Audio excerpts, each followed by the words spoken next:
অনেক দিন পর আজকে সকাল সকাল মানে ভোরবেলায় ছাদে চলে এসেছি। গতকাল আমি কিছু পা মোছা ধুয়ে দিয়েছিলাম, আর নেওয়া হয়নি। সেগুলো নেওয়ার জন্য ভোরবেলা কেন ছাদে আসলাম জানো? দু এক পশলা বৃষ্টি পড়ছে। আরও একটা বিশেষ কারণ আছে ছাদে আসার। নমস্কার, কেমন আছো তোমরা? রীতা ডেলি রুটিন চ্যানেলে আরও একটা নতুন ব্লগে তোমাদের সবাইকে জানাই স্বাগত। আর আকাশের অবস্থা দেখো, বেশ মেঘাচ্ছন্ন আকাশ। আর এই যে আমি পা মোছাগুলো তুলে নিচ্ছি, তোমরা খেয়াল করো, দেখো ছাদের ফ্লোরের মধ্যে দু এক ফোঁটা করে বৃষ্টি পড়ছে, বড় বড় বৃষ্টির ফোঁটা। তাই আমার পা মোছাগুলো শুকিয়েই গেছে, তা এই বৃষ্টিতে পুরো ভিজে যাবে। তাই এগুলোকে তুলে এক সাইডে রেখে দিলাম। কালকে ভোর 5টায় কারেন্ট গেছে, আর আজকে 6টা বাজতে 10 মিনিট বাকি কারেন্ট গেছে। এখন 6:45 বাজে, কারেন্ট আসেনি। আর দেখো ওয়েদারটা দেখো, 6:45 বাজে, মেঘলা মেঘলা, আর দুই এক পশলা বৃষ্টি পড়ছে। আর বৃষ্টি পড়ছে দেখে আমি তাড়াতাড়ি করে ছাদে আসলাম, যে কালকে পা মোছাগুলো ধুয়ে দিয়েছি। আর দেখলাম শুকিয়েও গেছে, এই যে বড় বড় বৃষ্টির ফোঁটা। না, আর বেশিক্ষণ দাঁড়ানো যাবে না, যাই নিচে যাই। মামুনিকে হাত পাখা দিয়ে আসলাম। আর কালকেই তো তোমাদের বললাম যে আমাদের এখানে সহজে কারেন্ট যায় না, সত্যি যায় না। এবার দুদিন ধরে এরকম কায়দা করছে, সকাল হলেই লাইন মনে অফ করে দিচ্ছে। আর ঘুঘু ডাকছে কোথায় দেখো, খুব সুন্দর ঘুঘু ডাকছে। না, যাব, দাঁড়াবো না, বৃষ্টির ফোঁটা মাথায় পড়লাম। নিচের দিকে নামতে গিয়ে দেখলাম ভাড়াটেদের মিটারটা লাইন চলে এসেছে, তার মানে কারেন্ট এসেছে। তাই ঝটপট করে ঘরে তো ঢুকলাম, আর মনটাও খুশি, কারেন্ট এসে একটু শুতে পারবো। কারেন্ট, বৃষ্টি পড়ছে জানো। হ্যাঁ, আমি পা মোছাগুলো নিয়ে আসলাম, নামার সময় দেখি মিটারের জ্বলছে, ওগুলোকে সরিয়ে দিয়ে বৃষ্টি পড়ছে কখন।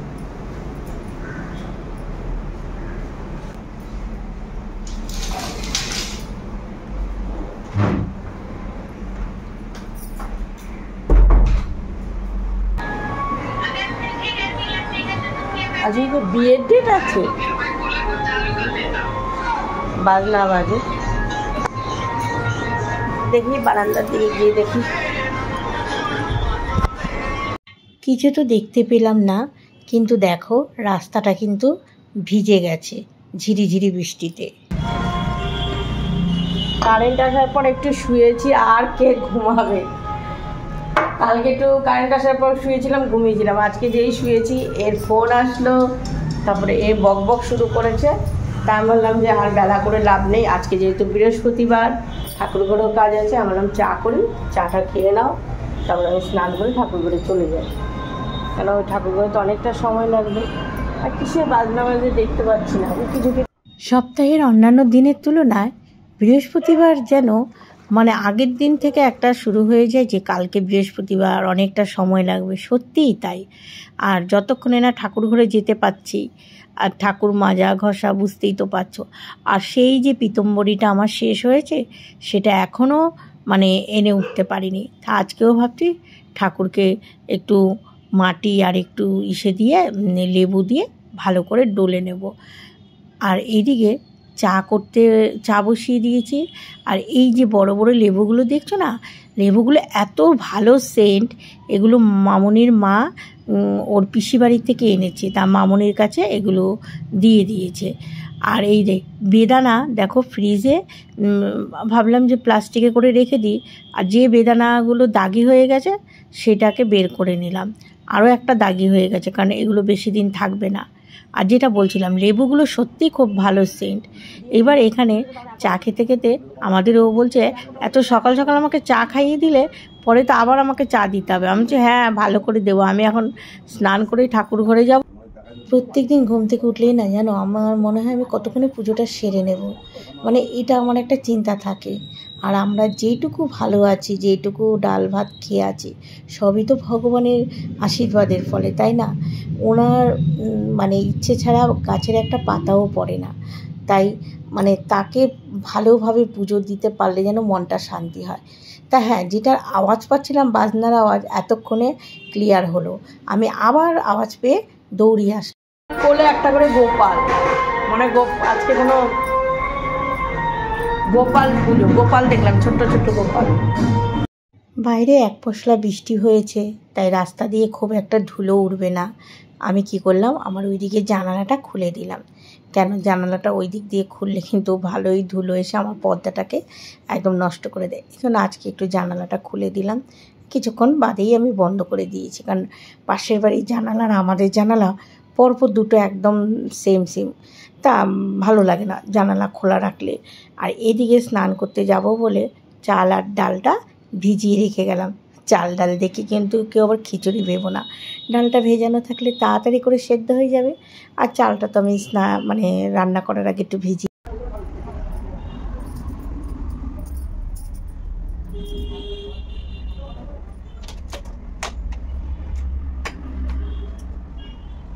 কয়েকটা কাঁচা ছিল, তা স্নান করার সময় কেচে দিয়েছি, ওগুলো নিয়ে আর ছাদে যাবো না, এদিকেই মেলে দিলাম। দেখো এখনো ফোটা ফোটা বৃষ্টি পড়ছে। করবো, আসন থেকে গতকাল রাত্রে সরিয়ে রেখেছি। বাবার ও গতকাল মানে গায়ে যে ধুতি ছিল সব সরিয়ে ধুয়ে ঠুয়ে দিয়েছিলাম। চলো এবার ঠাকুরটা পরিষ্কার করে নিই। ঠাকুর, আর এই দেখো এখানে প্রত্যেক সপ্তাহে ঘট পাতা হয়। তারপরে এইগুলো যে কোথা থেকে দেখেছো, এখন এইটাকে তুলে যাব নিচে, ফুলগুলো নিয়ে আসি। একেবারে সিঁদুর টিঁদুর পরে এসেছি। লক্ষ্মীবার তো, তাই কি করলাম, ঠাকুরের আসনেটা ঝেড়ে আমি ঘরের মধ্যেই রেখে দিলাম। যে ধান দুব্বো যেগুলো ছিল ঝাড়ার পর, সেগুলো আর বাইরে ফেললাম না। আর মাকে পরিষ্কার করতে, ওই যে বললাম তো তোমাদের তখন যে পীতম্বরী নেই। আর দিদি গতকাল ফোন করে শুনেছে আমার কাছে যে পীতম্বরী নেই, তা বললো আমি ডিউটিতে যাওয়ার সময় তোকে এক প্যাকেট কিনে দিয়ে যাবো, কারণ তুই ভুলেই যাস। সত্যি দেখো, কয়েক সপ্তাহ ধরে তোমাদের বলছি নেই নেই করে ভুলেই যাই। আসলে আমার না খুব একটা বেরোনো হয় না। আর বাবার লোকনাথের নিচের দিকে যে কাপড়টা, সেটা তো আর আমি তুলতে পারি না, কারণ বাবাকে আসন থেকে সরানো যায় না। তা আজকে গতকাল যে সাদা ধুতিটা ধুয়েছিলাম সেটা রেখে দিলাম, আজকে বাবাকে ইয়েলো কালারের ধুতিটা পরাবো। এখন চলো ঝটপট মা লক্ষ্মীকে পরিষ্কার করে একটু সাজুগুজু করিয়ে দিই।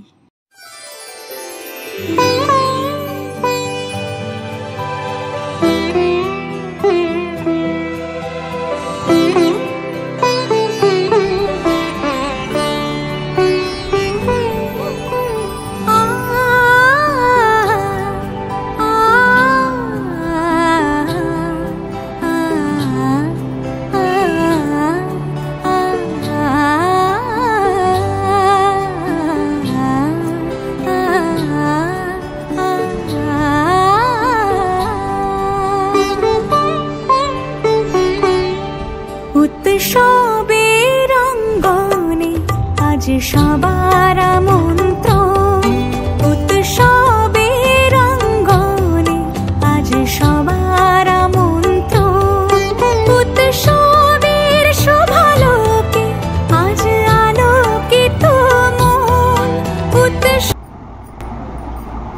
কখন এসেছি ঠাকুর ঘরে, এখনো ঠাকুরের বাসন মাজা হয়নি। এবার ঠাকুর ঘর মুছবো, ঠাকুর পরিষ্কার করতে করতে এত সময়।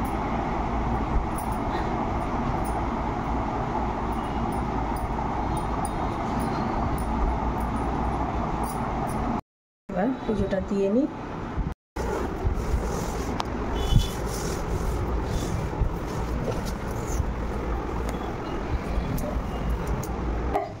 বাবা চাল ভিজিয়ে রেখে গেছি, চাল একেবারে ভাতের মতো রয়েছে।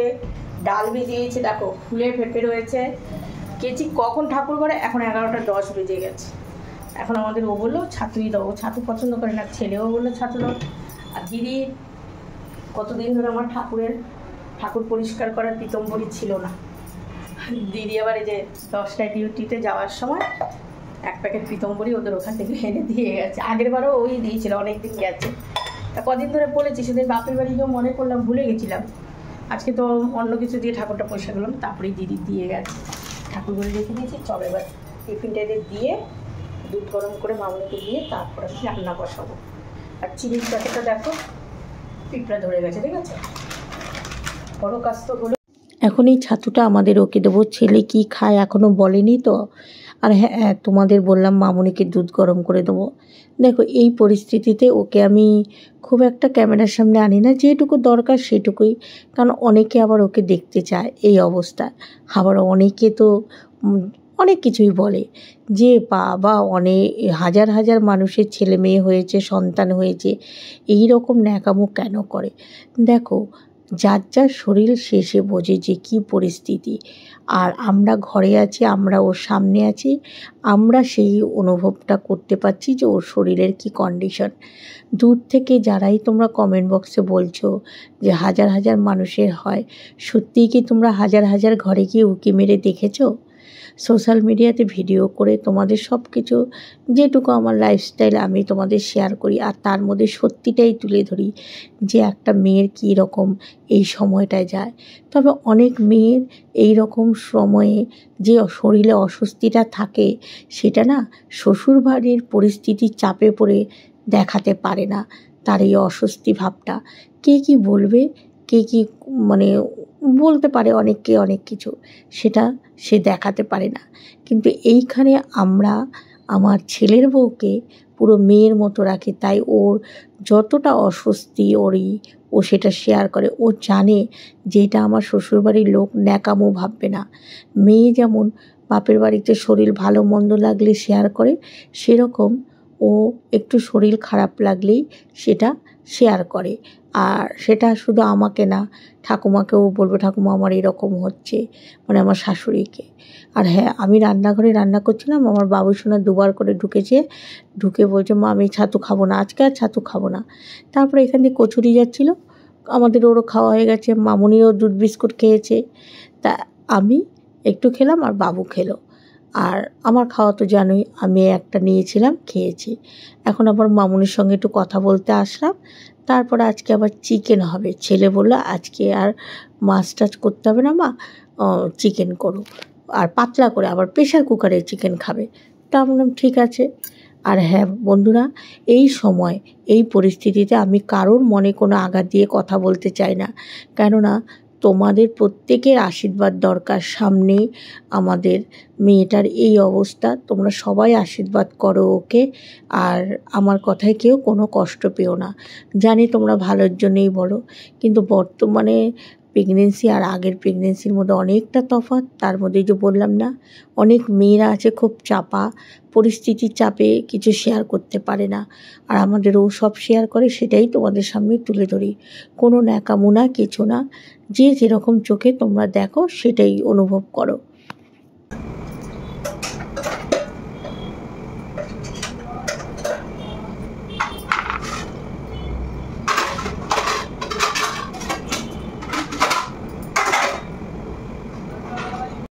ডাল সেদ্ধ তো বেশি করে করেছি, কিছুটা ডাল সেদ্ধ রেখে দিলাম, আর স্টিলের বাটিতে ইন্ডাকশানে আমড়া দিয়ে ডাল করব বলে বসিয়েছি। আর এইখানে গতকাল বিয়ান মানে মামুনির দাদাকে দিয়ে মোচা চিংড়ি পাঠিয়েছে, গতকাল আর খাওয়া হয়নি, এখন নামিয়ে রাখলাম, খাওয়া যাবে দুপুরে। কি বলো তো, গরম করে খাওয়ার থেকে এইভাবে তোমাদের চিংড়িটা আমি তুলে দেখালাম, আবার কেউ ভেবো না আমি খেলাম, কারণ আমি চিংড়ি অত পছন্দ করি না। যে মোচা চিংড়ি করেছে, চিংড়িটা দেখা যাচ্ছিল না। আর এই যে চিকেনের মশলা আমি একটু ম্যারিনেট করে মানে মিক্সিং গ্রাইন্ডারে পেস্ট করে নিলাম। আমি আবার চিকেনগুলো খুব একটা মিক্সিং গ্রাইন্ডারে মশলা পেস্ট করি না, বিশেষ করে চিকেন হলে। আর এই যে এখন যেহেতু আমি এর মধ্যে লঙ্কার গুঁড়ো দিইনি, তাই হাত দিয়ে ভালো করে ম্যারিনেট করলাম। তোমরা তো জানো লঙ্কার গুঁড়ো জ্বালার ভয়ে আমি খুন্তি দিয়ে নাড়াচাড়া করি, কিন্তু না, আজকে বেশ হাত দিয়েই নাড়াচাড়া করলাম। আর হ্যাঁ, হাতে সবুজ চুড়ি সত্যি এখন মোবাইল খুললেই দেখা যাচ্ছে প্রত্যেকটা মানে গৃহিণীদের হাতেই দেখি একেবারে সবুজ চুড়ি। এই সিজনে মানে চুড়িওয়ালাদের বেশ সুবিধাই হবে, কাচের চুড়ি ভালোই বিক্রি হবে। এদিকে এই যে মামুনি এসেছে, দেখো সেদিন আমার বোন যে চুলের জটটা ছাড়িয়ে দিয়েছে, আর মেয়েটার গায়ের রঙটা একটু চাপা হয়ে গেছে, তা এখন কিন্তু চুলটা আর জট নেই। তাই এখানে একটা কথা নিয়ে আমি আর মামনি তো খুব হাসাহাসি করছি, মানে এমন একটা কথা সেটা আর তোমাদের বললাম না। তারপরে ও এখন যাচ্ছে ঠাকুমার কাছে। আমি বললাম যে যা, তাহলে পরে একেবারে ওর কিন্তু এখন সকাল সকালই স্নান হয়ে যায়। আজকে ডাল বুঝতে পারিনি, এক বাটি ডাল হয়ে গেছে। কত মাসের আজকে অনেকটা ডাল, দেখবো ও তো ডাল খেতে ভালোবাসে।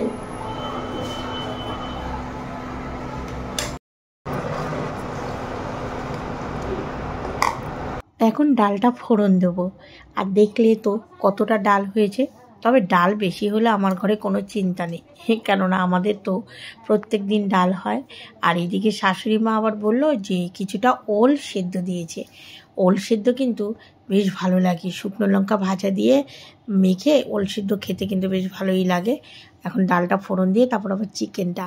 তবে চিকেন কিন্তু আমি প্রেশার কুকারে যে করি, ডাইরেক্ট প্রেশার কুকারে দিই না, একদম কড়াইতে ভালো করে ম্যারিনেট করে একদম কষিয়ে তারপরেই আমি প্রেশার কুকারে দিয়ে রান্না করি। আর এই দেখো, চিকেনের জন্য মাত্র 2টো আলু দিয়েছি। এখন মামুনিও আলু আর খায় না, খেতে ভালোবাসে, কিন্তু একটু সুগার ধরা পড়েছে বলেছি না। কিন্তু সুগার ধরা পড়লে কি হবে, মিষ্টি খেতে যে কী ভালোবাসে। কদিন পর, আজকে তো মানে ভিডিওটা শেষ পর্যন্ত দেখো, পরপর যে আজকে টুকটুক করে যে কত মিষ্টি খেয়েছে, লোভটাও সামলাতে পারছে না। এবার ইচ্ছেও হচ্ছে, কি আর করবে। আর এদিকে কিছু মাছ ছিল ফ্রিজে, সেই মাছটাও ভেজে নিই। চিকেনটা কষিয়ে তারপরে প্রেশার কুকারে একটু সিটি দিয়ে নেবো। ছেলেরা ঠিক চলছে প্রেশার কুকারে খাওয়ার। যে পেঁয়াজটা ভাজা হবে, ম্যারিনেট করে রেখে দিতে, আর মাছটা ফ্রাই করে দেবো।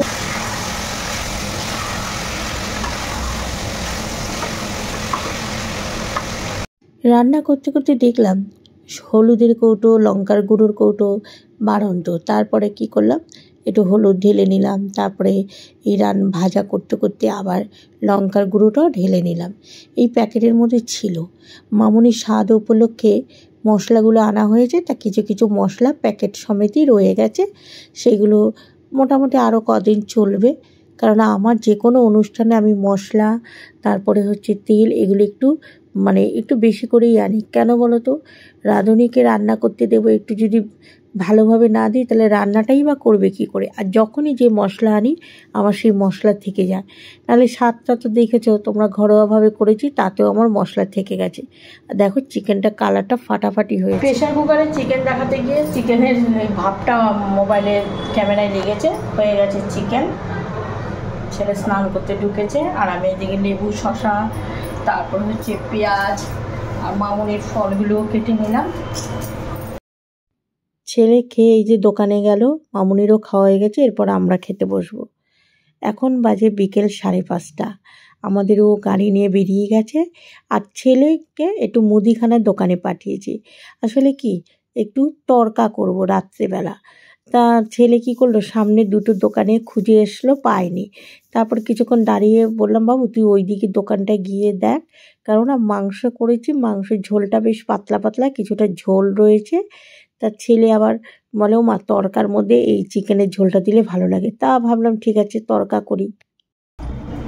এই যে তড়কা ডাল, ছেলে 2-3 দোকান খুঁজে নিয়ে আসে, একটু গরম জল করে ভিজাই দেখি। এখন বাজে প্রায় 6:30 মতো। এরপরে অবশ্য হতে হতে 9:30, 3 ঘন্টার মধ্যে যদি ভেজে তো ভালো। বাবা গো, এই তো পুতির মতো। সামান্য একটু গরম জল, উষ্ণ গরম জল করে তরকার ডালটা ভিজিয়ে দিলাম। আর আমি সন্ধ্যা পুজো দিতে গেছি। মামুনি এই যে পাঁপড় ভেজেছে, পাঁপড় ভেজে আমাকে ডাকাডাকি করছে, মামুনি তাড়াতাড়ি আসো। বললাম তোরা খা, বলে না একসাথেই খাবো।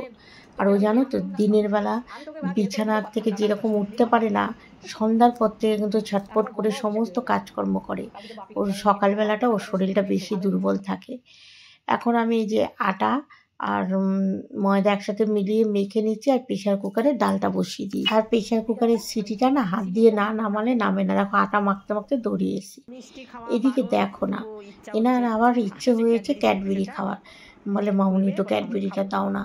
তারপরে আবার এই যে বের করে দিলাম, বললাম অল্প করে খাবি, তা একটুখানি ভেঙেই খেয়েছে, আর বেশি খেতে দেয়নি।